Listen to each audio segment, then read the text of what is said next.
रहस्यमयी हवेली का राज।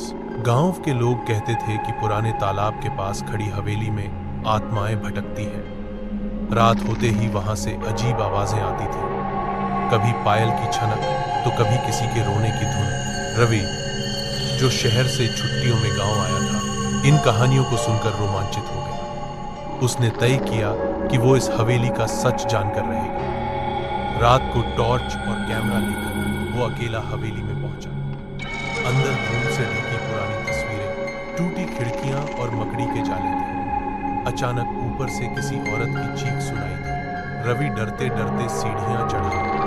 कमरे में पहुंचते ही उसने देखा, सफेद साड़ी में एक औरत खिड़की के पास खड़ी थी। हवा तेज चली और खिड़की धड़ाम से बंद हो गई। रवि का दिल जोर से धड़कने लगा।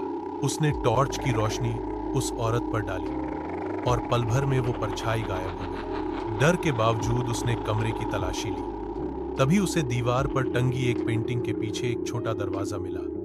दरवाजा खोलते ही अंदर एक तंग कमरा दिखाई दिया, जहां मिट्टी से ढकी पुरानी डायरी पड़ी थी। डायरी पढ़कर सारा राज खुल गया। ये हवेली कभी एक अमीर जमींदार की थी, जिसकी बेटी राधा को प्यार करने की सजा दी गई थी। जमींदार ने उसे हवेली के इसी गुप्त कमरे में कैद कर दिया था। दुख और अकेलेपन में राधा ने वहीं प्राण त्याग दिए। तभी से उसकी आत्मा इस हवेली में भटकती रही। रवि समझ गया कि जो आवाजें लोग सुनते हैं, वो दरअसल राधा की अधूरी पुकार है।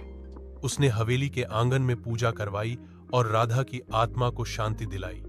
उस रात के बाद हवेली से कभी कोई आवाज नहीं आई।